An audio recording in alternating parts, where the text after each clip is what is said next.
dangerously close.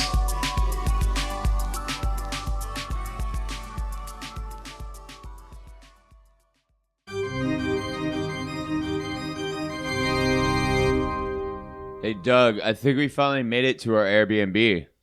Yeah, man, this is the most haunted mansion in all of Tennessee. So, wait, hold up. Here's the super, what's called super Airbnb host.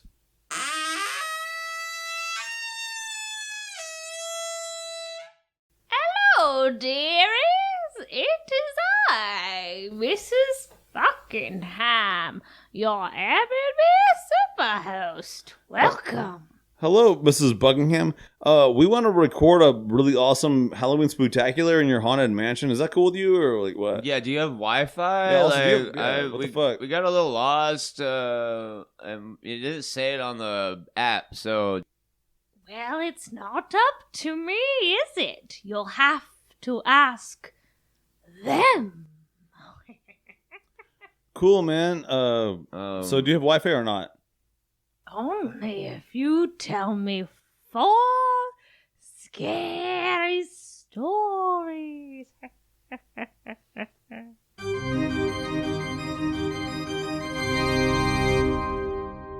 Welcome, Zuri McWhorter, to the Halloween Spooktacular.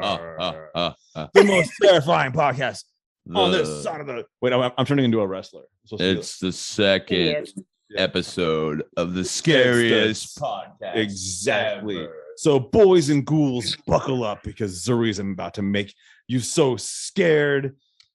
You might not be able to get off of the couch without a wet spot. Exactly. Or in your car, or if you're going for a jog, or whatever you're doing when you listen to podcasts. I don't know exactly what all activities. You're gonna pee yourself. I listen to most podcasts when I'm walking my dog, which is I pee my pants doing that anyway. Hey, Zuri. By the way, this is Zuri McWhorter from episode 37. One of the most beloved guests we've ever had. Like people, that's crazy. Fucking love you. Also, editor of Juste Milieu. Juste Milieu magazine. I'm sorry, I'm still working on my French. And Zuri, do you have a terrifying tale to tell? I mean, yeah. All Detroit is a scary place. Oh, yeah, So, it is. anyway, but I'm going to tell you about the first time I heard a ghost and then the first time I saw a ghost. Oh, boy. I'm already scared and I'm already So- stoked. Hold me, Doug. Yeah. So I don't know if I mentioned this before, but last time I was talking about where I grew up. I grew up in the Cass Corridor, and I grew up in this part of town where it's really industrial. There's like factories and stuff, welding houses, all sorts of stuff that is now something else. So one could only assume that the spirits of the people who were there are still there walking around and trying to figure out what to do with themselves. So the apartment building that I lived in, it's still running on boiler heat. It's got all these long, scary corridors. It's terrifying. Boiler heaters are terrifying. Boiler rooms are like just quintessential terrifying. And they're like tink tink tink tink tink tink tink tink for like no fucking reason. You smell weird things in there. Mm-hmm. Okay, Exactly. sorry, Zuri. We will not interrupt you again. So back in the day when we were living in this apartment, me and my mom and my dad, I would have problems sleeping. I'm a little baby. It's just, I need a little comfort. So she would come in my room and she would rub my back. And this was years later when she would tell me that she would see this ghost. It was this man in all black. He had on a black brim hat and stringy hair. And he would just stand in the corner and watch us. And I was so little that I didn't see him. He didn't bother me. But as I got older, I started to hear him walking around and his footsteps would be like, if you have hard bottom shoes on hardwood floor, you're going to hear that shit. It's going to, he would move really fast. Just going through my shit. And I would wake up and things would be moved or stuff would be like turned over. But he didn't scare me at all. I think he was trying to entertain me because he was so fucking bored. Yeah. And we don't have his name. I don't know his name. He never made any noise. He never talked to me, but he was definitely in that room. And though I couldn't see him, like I said, I could always hear him and I knew that he was in there. And since I've moved back into the same building, I've heard him walking around in my new apartment across the hall. What? I know. You heard him in your new different apartment? In a different apartment, he's following me around. I think he's looking for my mama. Okay, Zuri, we got to ask you this question like real quick because like, obviously I'm not familiar with the geography of Detroit. Yeah. So like, what is like the first place you said you lived? Because I don't know what that means, and also where you live now because I don't know what that means either. Okay, well, yeah, the Cass Corridor is where downtown meets all the freeways. So like, you know, downtown, you can see it from Canada, so it's on the water's edge. And then the closer you get into the residential areas, that's where Midtown pops up. Then you get on the freeways, and then you go to the west side, the east side, the north side, all that shit. So I'm just like in the middle of where like all the industrial workers and all the rich people were living back in the day, like the 30s and the 20s and shit, right? Yeah. So all of the classic stories you get about Detroit happen between Midtown and downtown because, you know, the city wasn't really developed yet. So, yeah. So there's my first story, the ghost in the apartment that's following me the fuck around all the time. But is he a friendly ghost? I believe so. I mean, he's not friendly. He's just kind of like, he doesn't have anything to do. Maybe he's just watching out for you. Oh, he's gonna like that's where the bored ass ghost. Casper all grown up.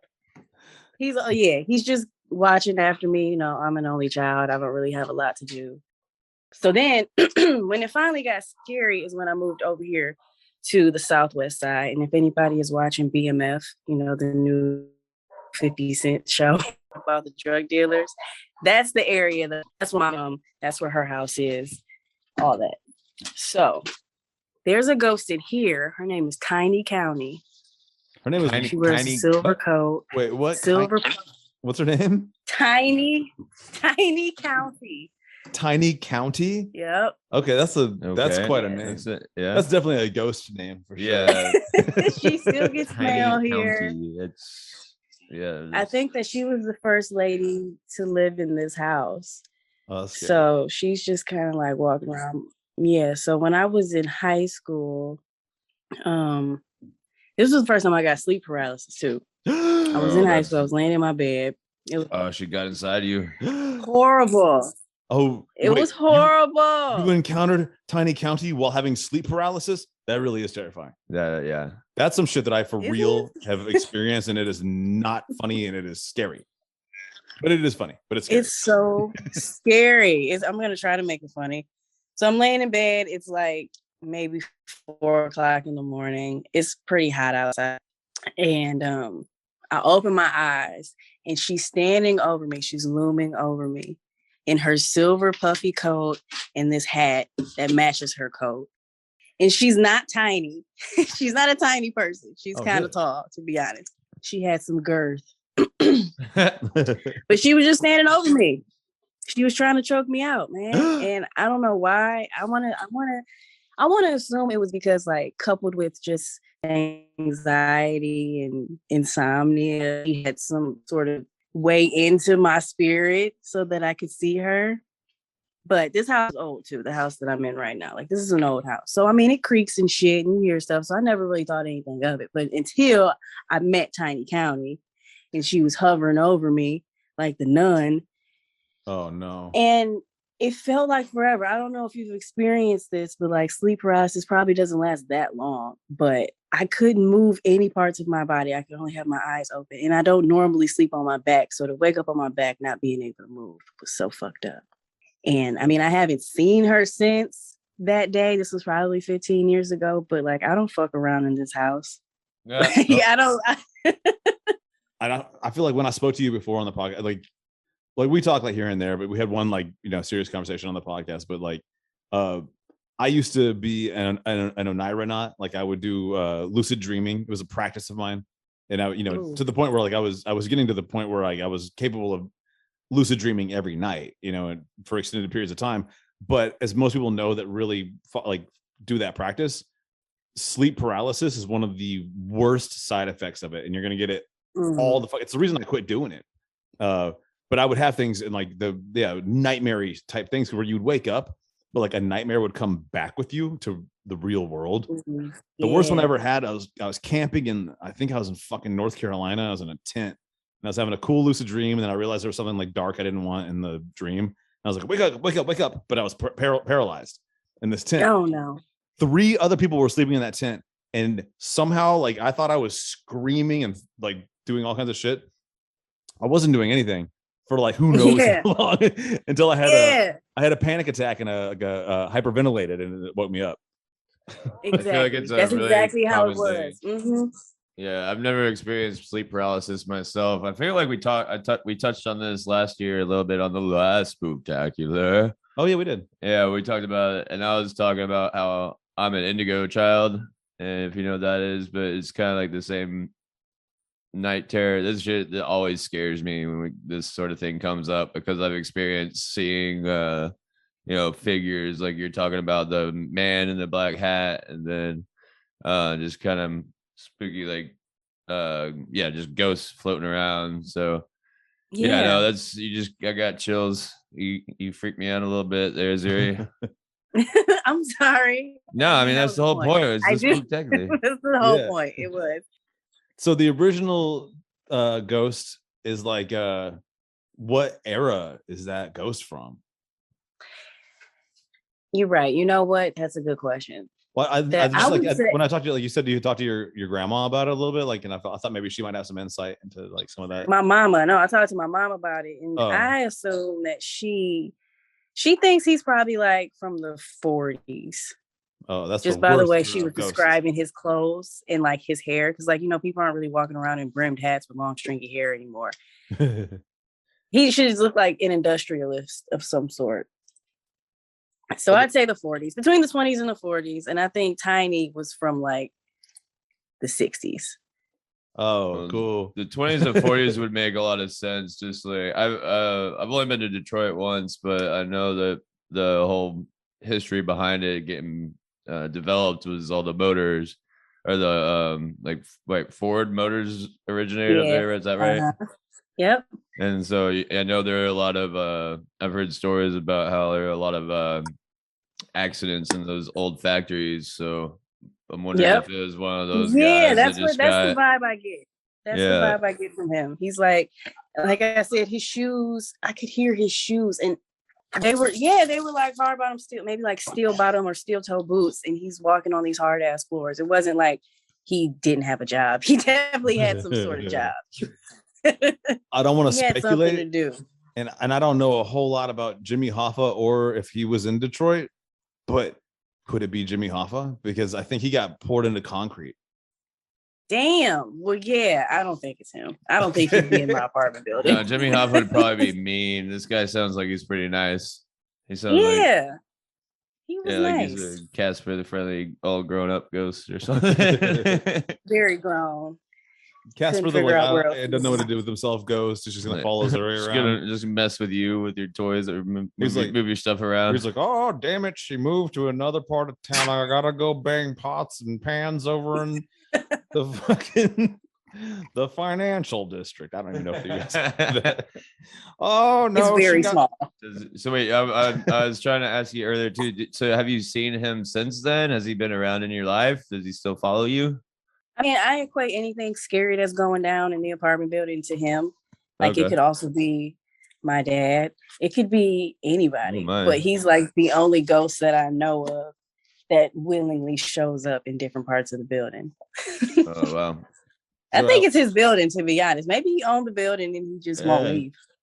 I want to ask this just because our past conversations about Quicken Loans trying to like Yeah. be a predatory loan company, just be like to be the new conglomerate trying to take over Detroit. Do you think there's any way we could like get your ghost to go haunt the shit out of the Quicken Loans like offices, and they all have to move out and go the fuck to some other city, like go to Minneapolis? You know what? If Have a seance. if they last that long, I don't have anything else to do. I don't mind. I know the area. I know how to get into the company we're building. I'm just gonna put. I've been reading some like magic books lately. It kind of freaked me out too. I was kind of touching on before we started this today, and there are spells. I've got a couple spell books. There's ways to like summon the. I don't know. You got to be really experienced. From what I understand, you got to be really experienced in this, if you believe in that sort of thing, to do this. But there's definitely a way to. So if you want to go after Quicken books, let's harness old industrial dude, seance him up, and be like, "Hey, we got work for you if you're bored." Hey, you're right. I got him in the bag. I want to say that recently I just pulled some of the best sleight of hand magic that I've ever done on the spot. Didn't learn it from fucking YouTube or a book or anybody. I actually improvised it and I was so proud of it. So I wanted to say right now that if you like everyone in this conversation, if you guys want to possibly make like a catch me if you can kind of type thing where like we're like a magic group and then we like you know, not like Magic Mike. No, Catch Me If You Can. Oh, okay. That's the movie with like you saw that where like, Leonardo. Yeah, the Four Horsemen. No, with the fucking Jesse Eisenberg. Jesse Eisenberg, man, and Catch Me If You Can. It's not. Did I say Catch Me If You Can? You can Catch Me If You Can. Now You See Me. That's Leo and Tom. Now You See Me, Now You Don't. I have not seen that idiot. Oh, it's called Now You See Me, Now You Don't. Anyway, I ruined that joke. Yeah, you. I'm very confused. I am so glad that I wasted the last few minutes of the time we have with you saying that Now You See Me, Now You Don't is Catch Me If You Can, and that it's a movie about magic. He went Leonardo DiCaprio. I was like, nah, man, it's about magic. I mean, Leo's pretty magical, though. He is.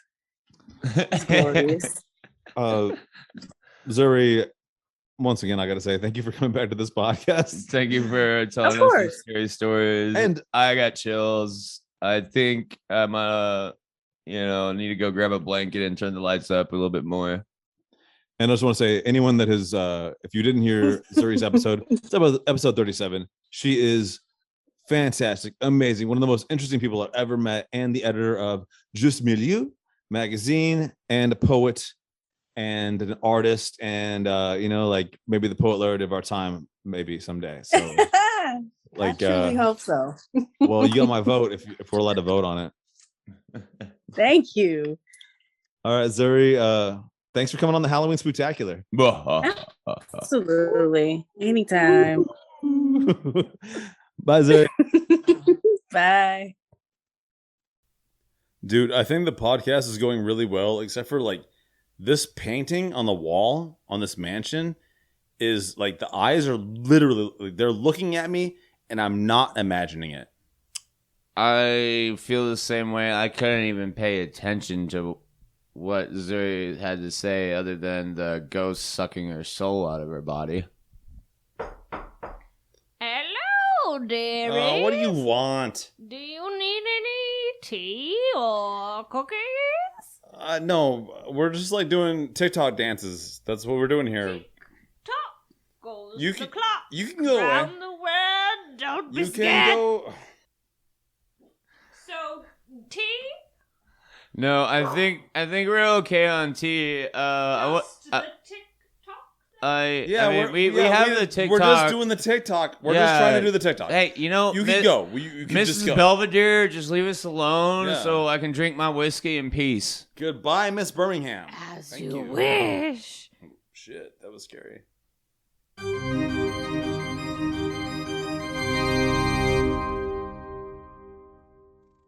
All right. Next up, we have Tara O'Brien. Ooh. Welcome, boys and ghouls. Boys and ghouls. Should I keep saying that? Yes. Nope. To the Vetoed. Halloween Vetoed. Spectacular. Absolutely not. No ghouls. So, no. Before we hit record, we already established that you are already coming from a haunted closet to begin with. I am broadcasting from a haunted closet. That's Absolutely. terrifying. You already look kind of scared, and that's making me more scared. Is it just like, you know what it is? It's all the ghosts of my dirty laundry. Oh, that's fucking terrifying. Ah! It should be. Tara, do you have a scary story to tell? You know what, Doug? I sure do. I sure do. I was I'd going love to to give you hear it. guys a choice because I had a few, but I think this one's one of my favorites. It's a Friday the 13th terror story, if you're ready for it. No. Okay. So I was in high school with my best friend in high school. It was a Friday the 13th. And for some reason, all of our other friends were doing something, and it was just her and I. And I think her parents were out of town, or it was something like that. But we decided we wanted to go see like one of these art house films, and I forget what movie it was. But we were like, you know what? Let's just the two of us go. And she had a car at the time, and I think I drove to her house, and she had an old Subaru, a very old Subaru from like the 80s. And so we're like, okay, we're gonna go see this movie. So it starts out a very regular night. We go to this movie. About like 3/4 into the movie reel like goes and like cuts off, right? And so they come on and they're like, unfortunately, like we don't have another copy or whatever. So we're like, Yo, that happened to me at Blair Witch Project when I was a kid. I'm not even that's lying. far more terrifying. Yeah, I That went would to scare Blair the- Witch when I was so little. Like, I don't think I was even allowed to be in. I was so young, and we went to Blair Witch Project, and I was so young and naive. I thought that it was real. I was like, oh, this is a documentary, and then Well, it was thought to be for a while. yeah. Anyway, yeah. Well, I guess I wasn't the only one that thought it. Anyway, halfway through the doors of the emergency doors blew open from the gust of wind, and I was like, it's the fucking Blair Witch. Imagine my chagrin when I found out that the Blair Witch Project was nothing but Hollywood shenanigans and magic. It was good.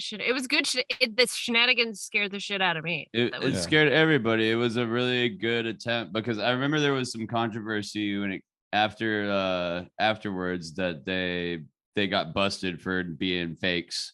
But I want to ask you this before you go on to yes. Tara. Thank you, Doug. Thank you. I'm sorry. You're welcome. I'm sorry. My bad. Okay. Tara, before you go on, I want just to set the escape. What city was this story in? Ooh, this is the scariest part of the story. Reno, Nevada. Oh my goodness. I live right down the street from there. Oh, he lives over there. Where? Well, I live in Chico, but it's like 3 hours, not even 3 hours away. It's fucking difference. But That's there's a huge difference. That's far. Yeah. That's far from Reno. Well, it's not as far from being from Nashville and being in Chico. But Also Reno, Nevada, that. I've been to Reno. It's Scary. a weird place. Scary place. Yeah. You're about to get more scared of it. Okay, You're about good. to get more scared of it. Should I put on a diaper so I don't, Zach, what in you case should I do pee is my you should pants? sit down your microphone and hold my hand, Okay. and let's take a ride. Yes. I'd like terror. to see that of terror. So we are like, we're teenage girls. I think we were probably 16 or 17. Friday the 13th. Oh, you guys are so romantic. That's adorable. No, we're That's scared. Okay, fine, fair enough. So anyways, so Friday the 13th, this movie reel, and they kick us out. We're like, well, that's kind of creepy. Like, whatever, no big deal. And so we walk out of the casino, and there was just like this weird emptiness to the town that day. So we drive out of the movie theater. We turn around, and one of the big casinos, like, was in the middle of the town. Used to be, it's called the Grand Sierra now. And we were like driving away from it. And as we drove by it, all of the exterior lights went off on the casino, like the whole thing. And we were like, holy shit, like that was creepy, right? And so she's driving and I'm like turning around and the lights are not coming back on. And we're like, did something like in the world happen? Like we turn on the radio and we don't know what's going on. So we're now freaking each other out completely. I think we're driving up to her house and she lived like on a hillside, like up hills. And They have eyes. they had eyes. It's Reno. Of course they did. So we start driving up the hill and her car is old and it starts going like doo doo doo. So we're like, okay, that's creepy. And she's like, it's fine. It's old. We'll get up the hill. We're on the hillside and we're like literally at an angle and she starts screaming bloody murder and jumps out of the car. She's driving. Okay. Oh, it's moving? While it's moving. And And you're I'm like, like, jeez. and you're the passenger. What? I was a passenger. And I'm like, holy shit. And she gets out of the car. And so of course, what do? I jump out too, because I don't know what the fuck is happening. Absolutely. Okay. And she's in the middle of the street. It's nighttime, by the way. It's dark. It's nighttime. She's screaming and she's like, something hot and like viscous is like has like covered my foot and my foot is burning. So like oil or gas or something shot through the gas pedal and was like all over her foot, right? And she's screaming in the middle of the street and I'm like freaking out. And so I was like, we should probably get out of the middle of the street. Okay. So we get out of the middle of the street and she's like, we have to walk home. We have to walk home. She's like, what about your car? She's like, I don't care about it. So, Hell okay. yeah. I've been there. so we like, I mean, we don't lock it. We don't do anything. Like we grab our purses out of it. She's scared out of her mind that this car is like haunted or whatever. Okay. So it's about like, I would say it's probably 3/4 of a mile or a mile to her house. Pitch black, Friday the 13th, lights off at the casino. Scary things are happening. So we're walking and we're like walking in the middle of the street because we don't want anything jumping out at us. And from nowhere, like we're just like walking and we're like, oh my God, this dog comes out and starts fucking chasing us. Like Holy this shit. giant dog. Like I've never been scared of a dog in my life. And this dog was like going to kill us. Yeah. So we're running up like the a street. like a mastiff or like you Yeah. recognize Well, no. it. Any kind of like wild dog that's acting vicious is scary, even when they're little. You would just Yes. it's true. Yes. So anyway, so somehow we like, I think we like dogs chasing us. I like turn around and scream at this dog. We start like throwing stuff at it and it stops. And then we run to her house. We get in. It's like, we're just terrified out of our minds. She's scared. We look at her foot. It's like totally like it's all red and like blistery. It's super gross. Who knows what's happened? So Oh my God. So your foot got like, It's ectoplasm. well, no, it wasn't ectoplasm. It was like some kind of like, it was like oil or something. It's like, is that I don't really know. Is that bad for you? guess I mean, it's burning oil, but like you Yeah, don't I mean- expect. oh, well, anyway, I'm sorry. But go ahead. So anyway, so I get to her house and we're like, I don't think I stayed there. I think I left her, by the way, because that's what a good friend I was. I was like, oh my God, I'm so scared, whatever. So I go home. The next day, her dad calls my dad. And he goes, so apparently the girls got a little freaked out last night. Huh. And Ashley's car ends up in the front yard of our neighbor's house because she didn't put it in a park. Oh shit! It just rolled down a hill. It just rolled down a hill into someone's yard. That's basically the story. I know it's not super scary, but I remember being terrified. And I think my favorite part of it was we were so dumb and just teenage girls. And we literally left a car in the middle of the street, didn't tell anybody. And the next day it rolls into someone's yard.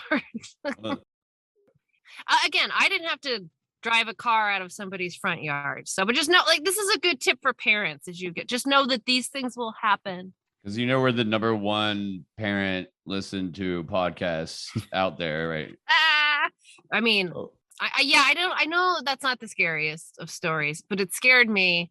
Yeah, it was that or almost kidnapped. I almost got kidnapped when I was a kid too. Oh my goodness. Oh, that sounds way more terrifying. Well, I'm gonna let you know. You got time to tell that story if you want to.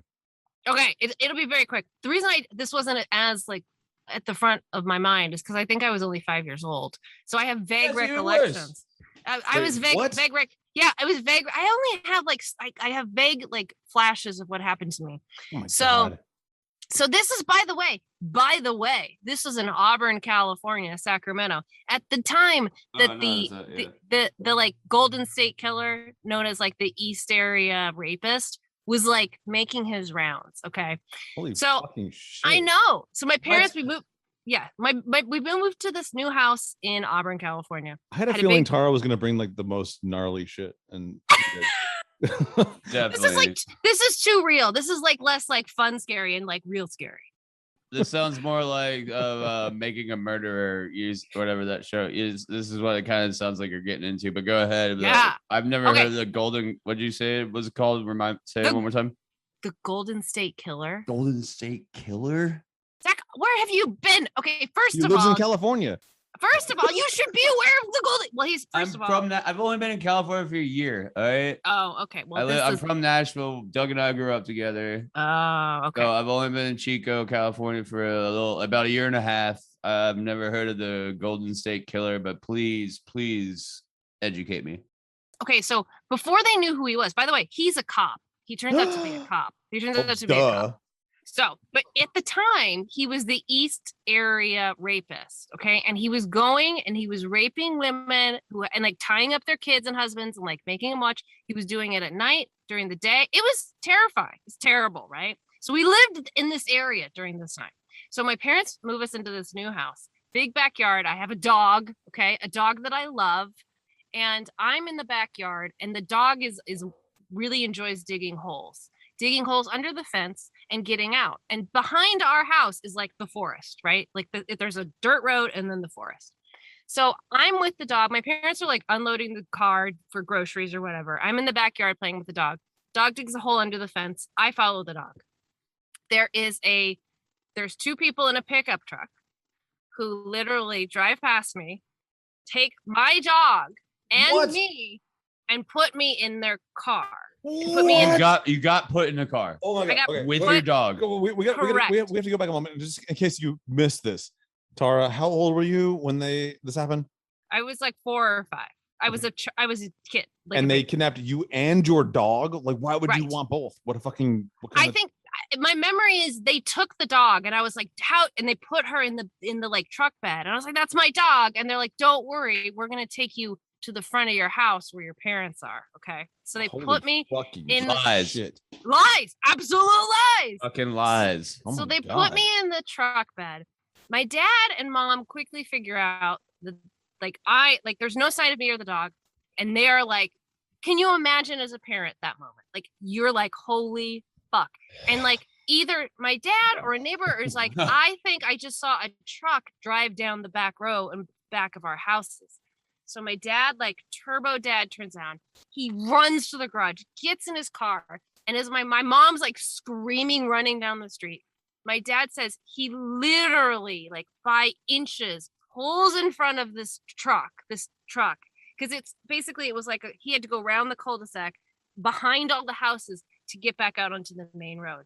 And my dad said it was like within seconds, I would have been gone.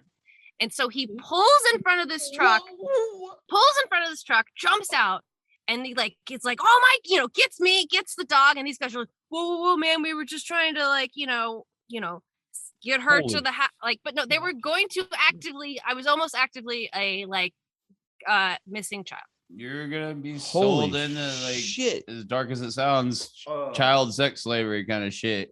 That's fucking terrible. Luckily, you had a real dad, like a real motherfucker as a dad, to cut down the back dirt alleyway or whatever it was to cut off this truck.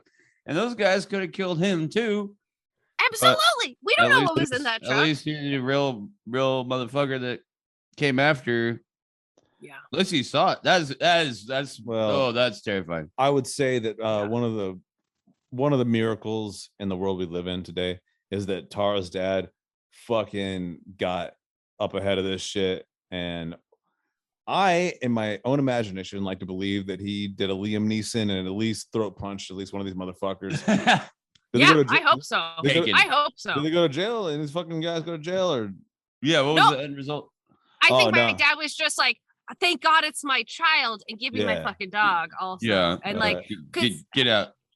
Get the fuck out. But that was a question I've never asked my dad, but I should have like, did you get the license plate, Dad? Did you maybe like call it in like these two dudes in a truck just kidnapped your like 4 or 5-year-old or attempted to? Oh my goodness. Yeah.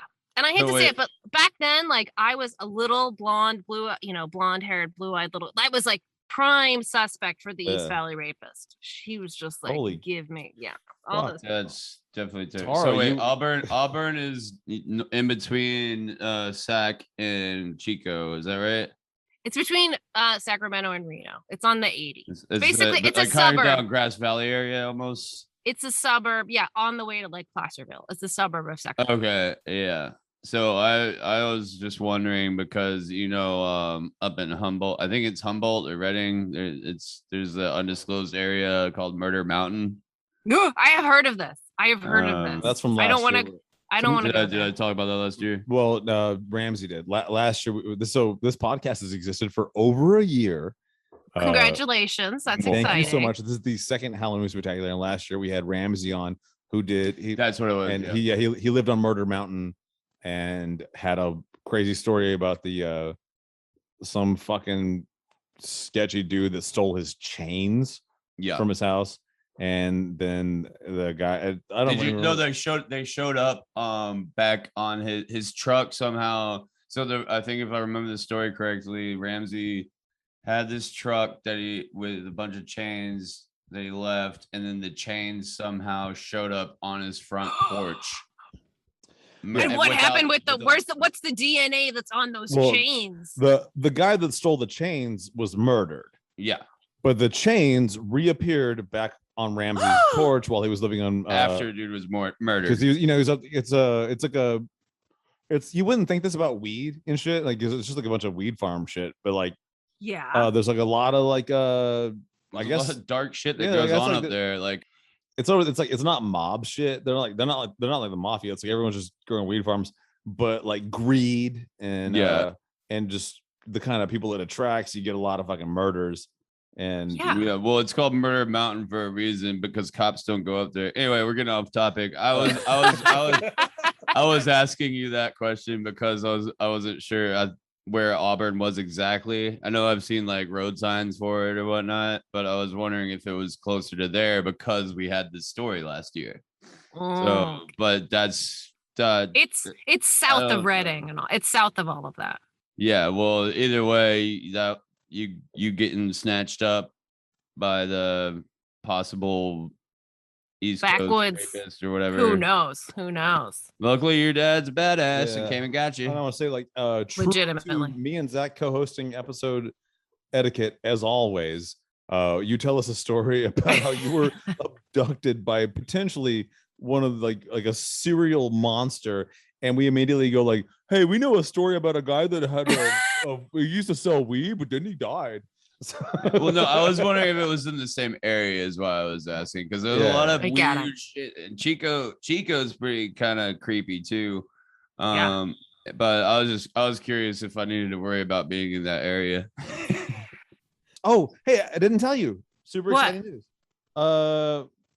This podcast just got ranked in the top 5% of podcasts like globally in the world. There's a website you can like aggregate and like So congratulations. Well, thank you. I'm not sure that it means that I'm great. I think it means that there's just like an absurd number of hundreds of millions of podcasts that are worse than mine. Tara was on episode 19, and I can't thank you enough from back, like when I was just a young little sprout. Tara is probably the most talented sketch comedy artist I've ever met in my entire life. That's very nice. He has worked closely with Conan O'Brien, making like funny ass, awesome ass shit. I mean, I could just continue to name like celebrities that you work with, but that would be distasteful. Name drop. Let me sweep up all these names. Hold on. Okay. we got Key and Peele. We got Tosh.0. And also, can you believe what the world would have been robbed of if your dad hadn't saved you from the East Coast? Yeah, they got really fucking dark. Golden Coast Raven. What did you gotta tell me again? I already forget. East Valley, East area rapist. East area rapist. God damn, this is and he was a cop. It turns out that he was a cop, and then he was a cop because back then they didn't have like tracking. He was a cop in all these different areas, and then he went down to SoCal, by the way, and he did other murders. And he became, I think he was like the Hillside Strangler. I don't think he was the Hillside Strangler. I don't remember. He's a bad dude. Guess what though? He got caught and he's dead. I think he's dead. Good. He's old. So well, I hope he died a slow, painful death too. Not slow enough, but yeah. Yeah, for sure. Well, yeah. Tara, that guy sucks. I have to say that was the spookiest story I've ever heard in my entire life. That was really. Yeah. I keep reverting and to my. It makes it worse that you're in your closet telling it to us right now. I'm like, what the hell? Tara, always a pleasure to talk to you. Please tell your friends at Cinema Crowdtaculous with your podcast, which is fan-fucking-tastic. You guys are thank you. You are amazing. Silly if you ever need a dude that's kind of like me, which I feel like I kind of like fall into the category of someone who's seen a lot of action films and action. Okay. Anything. Dude, well, we've started Madison County. I don't give a fuck. We've started a new one called The Real Debate, which you may or may not have listened yet. And we have in guests to come on and either support their position on a particular movie or judge us. So I'll tell Dave. Tara, you were awesome to talk to. It was very nice meeting you. Bye, Tara. Bye, guys. Bye. Good luck. Thanks. Bye.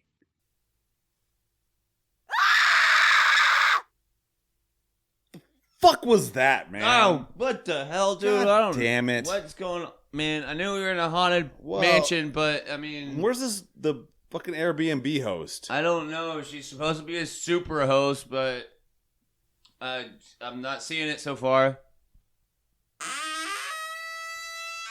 You rang? Ah! Oh, Oh, shit. Where'd you come from? Yeah, we're trying to do a podcast and Oh, a podcast? Is that like a seance? yeah, it's like a seance. Like, what are you even doing here now? Oh. Well, the moon is full, and so we shall all serve the Lord of the Dark. Anyway, I will see you all soon. Awesome. Anyway, I have to go ahead and put our next guest on. So thanks. Yeah. Anyway, bye. Let's not bring Satan into Bye. this.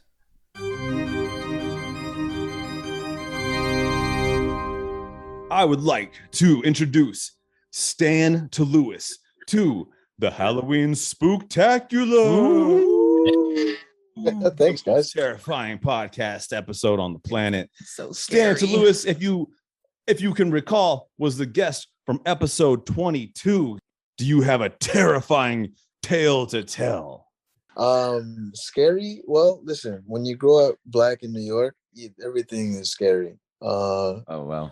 I got Well, you. I don't. Did I? Okay. Here's a scary story, depending on your perspective. I once got pulled over in a Wendy's drive-through. And a Wendy's drive-through Like Yeah.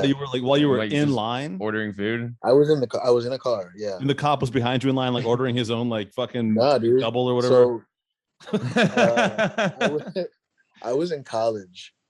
So for context, at the time I went to college in Long Island, and it was a bunch of us. We were all friends, and the guy driving the car, he was driving like an older Crown Victoria. Then those are typically used as cop cars. So like when he used to drive, like undercover cops would give us weird looks. But his dad and his uncles were all cops and retired cops and things like that. So he's from Long Island. The guy in the front passenger side, he's a friend of ours from Brooklyn. The guy next to me in the car in the back was from the Bronx, and I'm from Queens. So we were like, all right, let's go see a movie. We decided to go to the Bronx to see a movie, and we're in the Wendy's drive-thru. We decided, all right, we have time, so get food. We're not gonna spend $13 on popcorn. So we're in the Wendy's drive-thru. We already ordered, and an undercover cop car pulls up on our right, and we roll down the window, and they're like, "What are you guys doing?" And we're like, "Getting Wendy's." And they're like, What's it look like I'm doing right now? I'm not sure what else we could possibly be doing here. So, But no, it was an undercover cop. He wasn't even in a real cop Yeah. car. undercover dick. cop. It was two of them, yeah. So they were like, "Hey, do us a favor. When you get your food, pull out and pull over." We're like, "All right, that's weird, but okay." We're all minorities in the car, so we know better. So we pull out, get our food, pull out, we pull over, and then they tell us to get out of the car. They start searching us, and I've always been a bit of a smartass, so the cop starts like searching me. He's like searching the car, and like the three of us that weren't driving, that grew up in the 5 boroughs, we know the drill. The guy from Long Island, despite being black, like he never had to deal with stuff like this, so we knew the deal. Like I said, I'm a bit of a smart ass. The cop starts like patting me down, and he's like, "Is there anything in your pockets that's gonna stick me?" And I'm trying to diffuse the situation, because how I deal with trauma is with humor. So he's like, "Is there anything in your pockets that's gonna stick me?" I was like, "That depends on your definition of stick." You probably got something like that. So, Did you say define stick? So he puts like they're searching the car. They put all of our food on the top of the car. That's and it fucked wasn't up. What? cold out. Yeah. It was cold out, you said? Yeah, it was like it wasn't cold out, like freezing cold, but it was like the fall. So it was like getting chilly out. And he put our food on the cops put our food on the top of the car, searching the car. And then we're out there for after 10 minutes of them searching the car, searching us, like asking us questions. I'm like, hey man, not for nothing. I ordered a chili and it's getting cold. How long is it gonna take? Valid answer or valid question, rather. Like, I want my chili. Chili is not what I want right now. No. Yeah. And then one of the undercover cops was giving I guess he thought I was giving him attitude, and I was just kind of like being. I thought I was kind of like playing, like being friendly and like joking around. Yeah. But he didn't take it too well. So they're done searching everything. They're like, all right, and we're like, yo, but what was that about? They were like, you guys fit the description. And we're like, we're a Puerto Rican guy, two black guys, and a Panamanian dude. Like, what description, what village people group are you guys looking for? It's like honestly, man, it sounds like you just described like a joke that cops would tell at a cop bar. He's like, a Panamanian guy, two black guys, and a like walk into a Wendy's. Yeah, exactly. They walk into the cop bar later, like, we got a great one for you guys. This is what we got. Like, I guess that wasn't the scariest thing. There's also the time I actually did get arrested and spent the night in central booking, and that was actually scary. I'm not even gonna lie, because like that's not my life. I don't like I used to work for a nonprofit where I would we work with people that couldn't afford bail, so we try to get them released without paying bail. So I got used to reading rap sheets, and I would see people that would get arrested 4 or 5 times a year. Yeah. For like 20 years. So like, and me, I got arrested one time. I spent one night in booking, and I learned my lesson. Like the thing that I did, I never did again. I got arrested basically because I got a ticket for an open beer that I never paid. And then it became a bench warrant. Oh. And then the next time they got me, I was walking in between the subway doors. So like in New York, I know you guys are from Colorado. Nashville, yeah. And also we're both petty criminals that have had lots of run-ins with the law. But as you can see, we're both very white men, so I'm sure we've been treated a lot differently. Okay, nicely by these cops. Right. So basically, obviously, open container. You're not in New York. You're not allowed to have open container in public. I always thought that if it was in a paper bag, you were fine. But anyway, I got a ticket in college, never paid it. If you don't pay a ticket, after a while, it becomes a bench warrant. So like, if you get like a summons, they can arrest you. It's up to them really. So it was like the end of the month. It was in November. So like they like right around Thanksgiving, and they were just like at the end of the month they're trying to fill a quota. So they'll just round up everybody, like whatever it is. They'll open like suspended license, like whatever it is. They'll arrest you if they can. So.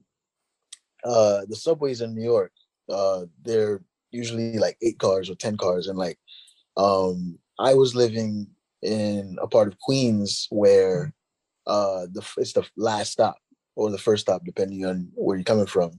So I thought that you couldn't go in between the subway doors to get to the next car unless, like, I thought you couldn't do it if the train was moving. So the train hadn't left the station yet. So I was like, I thought I was good. I walk in between to get to the next car. So a cop comes up. He asked me for my license. He's like running my license. He's like, yo, man, I'm sorry, but I got to bring you in. I was like, why? He's like, you have a bench warrant. I was like, for what? He's like, you didn't pay a ticket or something. That's and as soon as he said that, I was like, shit, I didn't pay that ticket. So the thing that people don't realize in New York, if you get arrested, as soon as you get the cuffs put on you, that's 24 hours of your life gone. Like, no matter what, there's no way. Like, if you unless you have a lawyer, which for something like a violation or a misdemeanor, it makes no sense to pay for a lawyer. But once they put the cuffs on, that's it. 24 hours. They can legally detain you for up to 72 hours. Right. After 72 hours, they have to let you go. But usually 24 hours is like how long it takes. Sometimes longer on the weekends, but like typically, like luckily it was a Wednesday for me. So it was 3:30. The cop was pretty chill. He let me call my job. I told my job I was on my way to, I was doing like the Rockefeller Center tree lighting. I was for a radio station. I used to do like street team stuff, like promotion. So they let me call my job. I call my job. I'm like, hey, this is what's happening, just so you know, blah, blah, blah. All right. So all I had on me was like a change of clothes because I had a comedy show that night. I was producing a show. I was hosting it. And I had a change of clothes and I had a beef patty, a Jamaican beef patty in my bag. So they take me into the van. They take me down to the precinct, fingerprint me. They took the laces out of my sneakers. It was laundry day. So I was wearing basketball shorts as boxers. They stole the laces out of your shoes because you had an old warrant, because you had an open fucking beer once. Dude, yeah. that is I thought New York was supposed to be like a fucking like more intellectual type place, or like where people were like more like. I guess I'm an ignorant fucking Southern white dude. I spent a little time in New York, and that's not. I mean, they take all your property. In New York. Dude, I was wearing jewelry. They took my ring, my chain. They keep all your property. Yeah. They took my shoelaces because the thing is, their perspective is they don't know what you did. So this is the same for everybody. Like, let's say if I was getting charged with a felony, maybe I'm like messed up in the head and like I might go and harm myself. Like when I get to the Tombs or Rikers or whatever it is. So they took the elastic string out of my shorts. So I had to hold them up the whole night, my belt, everything, right? So I know how the legal system works. And I told them, yo, can I make a phone call and let someone know like where I'm at? And they let me, but like they were like, no. I was like, look, I have a comedy show tonight. I can get somebody else to host it, but let me know now, and I'll call someone. I can get a host because that's $400 potentially I'm missing out on. He's like, no, you'll be fine. You'll be fine. I'm like, what do you mean? I was like, I know that as soon as you put these cuffs on, the next 24 hours are gone. He's like, no, that's only in Manhattan. This is Queens. It's different. And I'm like, I don't know, man. So he's like, trust me. I'm like, and this is what they're trained to do. They're trained to diffuse a situation. Well, no, I disagree with that. They're trained to tell you whatever they can to calm you down. They do not diffuse. But this guy was trying. I was calm. I was like, look, I know I'm gonna get out. I didn't do anything wrong. Like it was just a ticket that I didn't pay. I'll be out tomorrow. I'm worried about this money that I'm gonna lose. The process to get fingerprinted, and it takes a few hours, and then what they do is from the precinct they take you to central booking. Every borough has its own like central booking where the courthouse is and everything like that. So essentially they don't like to take people one at a time because it's a waste of resources. So they'll wait like until towards the end of their shift, once they're done paperwork, and they'll bring a bunch of people all at once. So like you'll see like at the end of a shift, it'll be like 20, 30 people from all different precincts in the borough coming to central booking. So luckily it didn't take that long. I was there for about 3 hours. They let me eat the beef patty. I will give them credit for that. They did. They were like, hey man, we're either gonna throw this away or let you, if you want it, you can eat it. And I knew that the only other opportunity to eat would have been those crusty ass peanut butter sandwiches. What a fucking gentleman. He let you eat your own food. Yeah. It was nice of him. Very nice of him. I mean, I guess, I'm sure because it could be so much fucking worse that it's like they let you eat your food and shit. Right. Before they like fucking tear up your, like steal the elastic from your shorts and fuck up your shoes. I can't believe they took elastic out. Dude. Yeah. I wanna ask you something though. So you spent the night in jail? Mm-hmm. So that's what scares me, because I've been there before, but I want to hear your take. I've never been in New York jail. I've only been in Southern whatever jail. Anyway, I've heard stories, but what was the scariest part about staying the night in jail? Well, the scariest part was in the beginning, really, because it was this is my first time my only time, it was me and like maybe one or two other guys. They drove us to Central Booking. You got to do another mug shot, and like you gotta. There's like 30 dudes in one holding cell or something. Yeah. So what they do is they move you from pen to pen, and like the first holding cell is like Right. everybody. So Right. Like, it was like 30 people. There was one guy who was like, I guess he was there for assault. He was like covered in dry blood. Like his shirt was like covered Because in you dry should blood. mix somebody with the old bench warrant with someone that's got blood all over him. Why would Yep. you? That's terrifying. They were Dude. because that's the thing. They don't felony, misdemeanor, violation doesn't matter. They put everybody, and then once they kind of like start figuring out who's who, if they need to, because like a lot of times if it's like a felony assault, those people get expedited so that they can take them to intake for like jail, but they don't know right away. So they brought me in, and like they got to do like there's a pre-trial interview, like the job that I used to do. They did it from like as soon as the guy will start asking me questions. I was like, look, I know the deal. I'm just gonna answer these real quick. I'm gonna just tell you right now. It was like basically it's like all your answers are graded on a point system. So like if you have an address, you've lived there for more than a year and a half, you live with somebody, you have a job, or you're working full time or in school full time, all those count for you because those are all reasons that you would come back for court. So at that point, they start moving it along. They took like 25 of us, moved us to another cell, and then out of that 25, they took like me and like everybody but me and like one of the guys. They took them to the court to see the judge because court closes at like midnight. So at that point, there's 2 phones in every cell. There's a free phone that you can call with that you can make local calls, and you can't make long distance calls. And there's another phone. There's a pay phone. So there's a guy who is so comfortable in jail that he calls his girl. And he's like jonesing on the free phone, and I'm like, I don't want to like fight this guy because he seemed like that kind of person. He was on first name basis with the corrections officers. Like it was crazy. Oh no! They were bringing, they brought him in. They were like, "You back again?" And he was like, "Yeah, you know." He like curls up on the bench. He's talking to his girl on the phone, blah blah blah. So I'm like, all right, well, I guess I'm gonna call my mom collect. So I call my mom collect. I'm like, hey, this is what's happening. I let her know. So I call another friend of mine because at that point I'm like, it's still early enough. I was like, yo, I need you to host the comedy show. Get the list of these are the comics performing, you know, and by then they had already canceled the show. So that's money lost. So now there's a whole other side of the story that I don't even know because there were people looking for me that they thought I was missing or whatnot. So by then I was like, all right, well, I'm just gonna write it out. They bring back like 25 people back into the cell. Now the cell's packed. It's like midnight.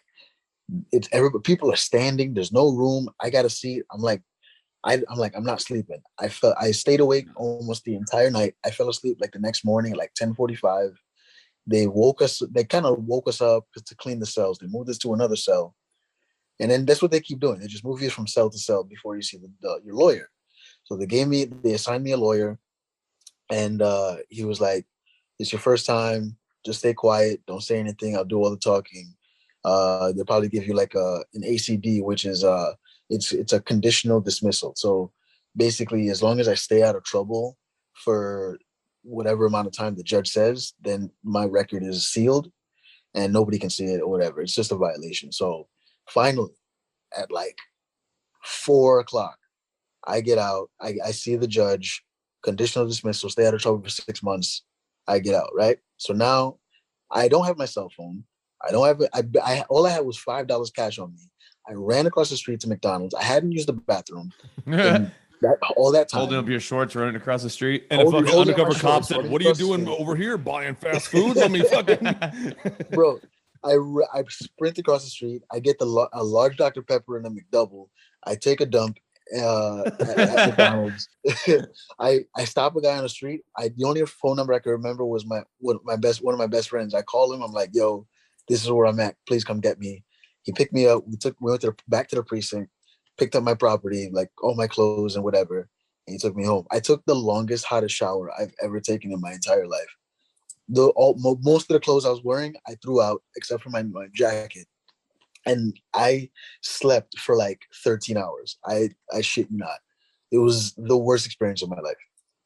That is, first of all, Stan, I had no idea you were gonna come out of the gate with some like really, really fucking like important fucking like sociological, like the world we live in type shit.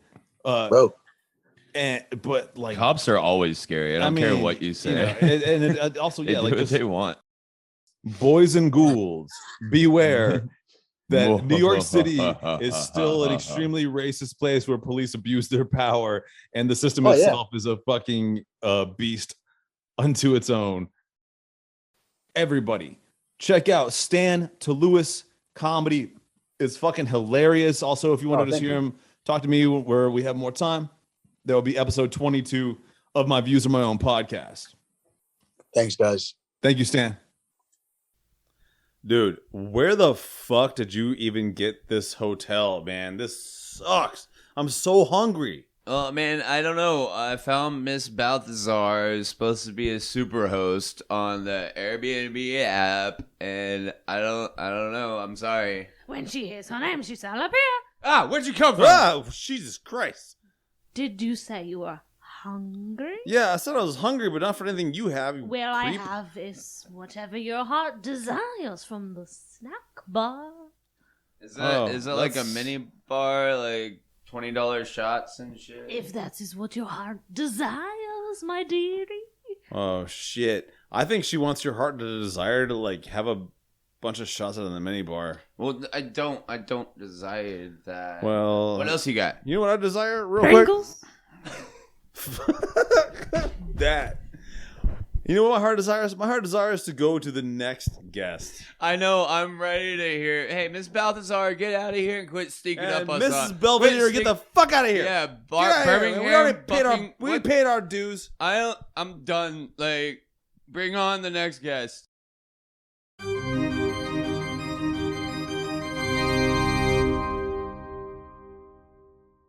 Welcome, Zorananda, to the Halloween Spooktacular.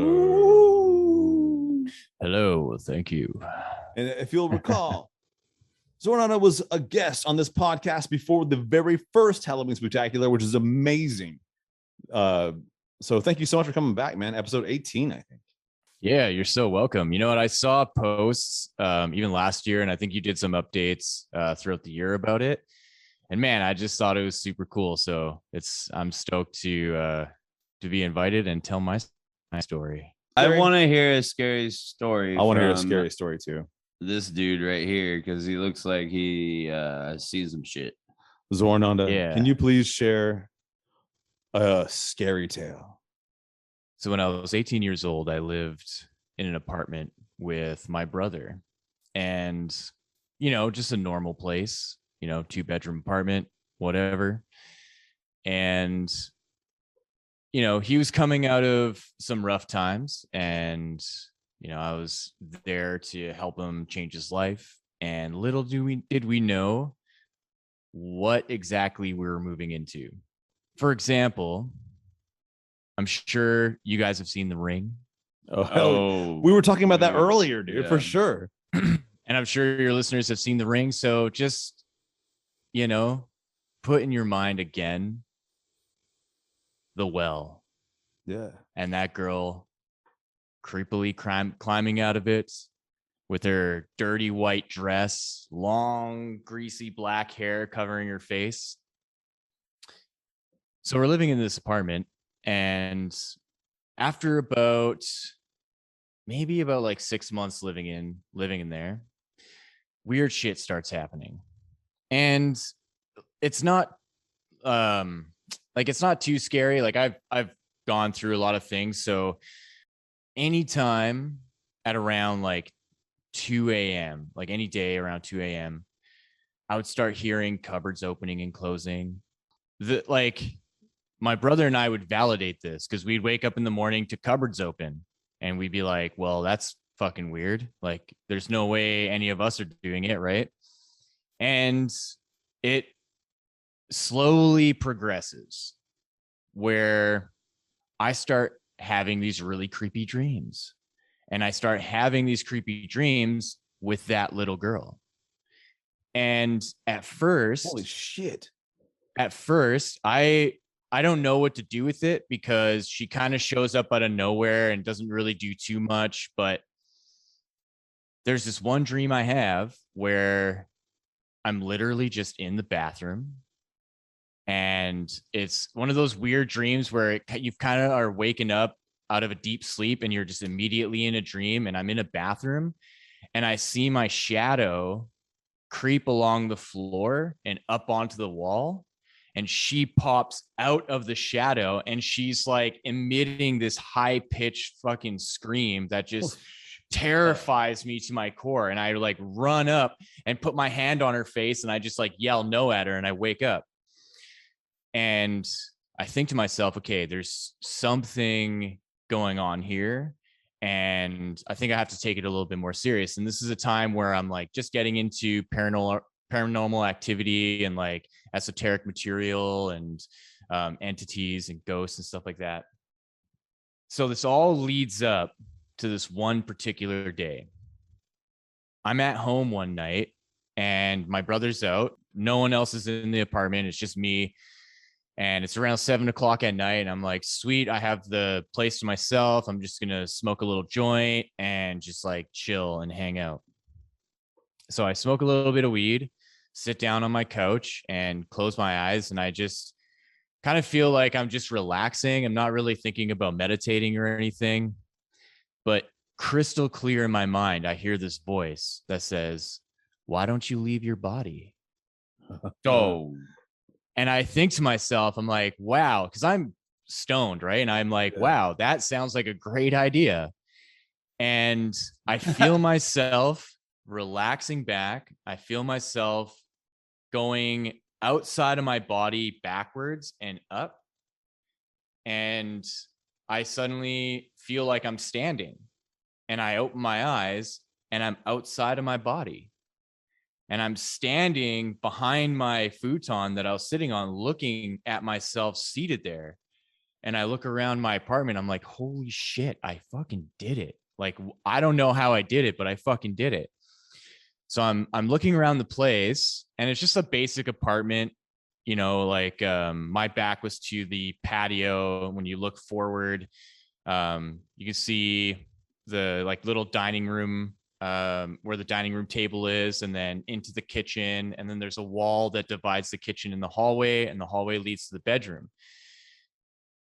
I'm looking and I'm seeing that the ceiling fan is still going. The light is still on. But when I look at the light and how it shines into the kitchen, there's just this wall of black, this wall of darkness that the light cannot penetrate into. And I'm looking at that and I'm like, wow, that is super weird. And out of the corner of my eye, in the hallway that leads to the bedroom, I see the little girl standing there in the dark. And it just creeps me out for a second because I'm like, holy shit, she's fucking there. And I just pretend like I didn't notice her. And I'm looking around the place. And then suddenly I just look and I capture her in my gaze and I fixate her there. And I'm staring at her and I ask her, who are you and what are you doing here? And how did you get here? And she's just frozen there. You know, like just imagine like this creepy looking girl, long black hair, but she has no control of the situation. I just have her captured in my gaze. And you're in a meditative state. Well, I'm like full, you're still out of body at this point, right? Yeah. You're not in a physical state. I'm out of body. I'm not, right? Yeah. So I like everything goes silent because I'm like staring at her. And then out of the corner of my eye, I see the ceiling fan just like turn once. And then I look at it quickly and I look back and she's gone. And so I literally fly. I'm like flying towards her into the hallway. And I fly into the bathroom where I see her standing in the mirror. She's on the other side of the mirror, but the mirror has no reflection. The mirror shows this whole other world that's like this like dark purple, like weird place. Like It's just a weird place. And I Like see the ethereal planes. yeah. And I see behind her like these like other kind of like beings that are walking around that look like kind of lifeless, but they just are looking super creepy. And I go to turn on the light doesn't turn on. And I'm like, oh yeah, I'm like, I totally forgot that I was even like outer body. And I was just like, holy shit, I'm like, this is a whole other place that I'm in. I look in the mirror and I see her standing there in the mirror. And she looks at me and she's like, I've needed your help. I'm stuck in this place. And I like, I've been trying to get you to help me, but you haven't been listening. So I've been like, you know, just getting frustrated. And I looked at her and I was like, well, I'm coming in there. And I reached my hand into the mirror and I watched my fingers go into the mirror. And that voice from the beginning snapped in and was like, you are not allowed in there. And I snapped back to my body and I flew got sucked back down the in. hall, and Holy I flew back to my body shit. and I snapped up and I just looked at myself. I was like, holy shit, what just happened? And I just took the moment to like recall that. And I was just like so freaked out. And I just realized that this little girl came from this other place and used my mirror as a way to like The portal through. And after that, I didn't see her ever again. That was just like the end of it. Okay. That's fucking All right, crazy. man. There's a few things to like bring up. First of all, Zorananda is a person who has definitely spent his life like pursuing and trying to understand the unknowable and doing like, you know, a lot of like hard work to like figure that out. And you know, that's one of those things, man. It's like, because you get these experiences like when you really do. And we talked about this on another part of this episode, where like when I was a lucid dreamer, and I didn't always like what I got out of that. There's something more to it that we don't fucking understand, man. Were those children in the ethereal planes that you saw, or those people in the planes that you saw when you're out of body, were they like blue? No, they're black. They look like black. just like silhouettes of people just like roaming aimlessly without really, you know, any direction or anything. So I consider myself an indigo child, but I like can connect with what you're speaking on of seeing silhouettes, and I've seen both black and blue silhouettes. And I've never seen what you're talking about, the girl, but it sounds like you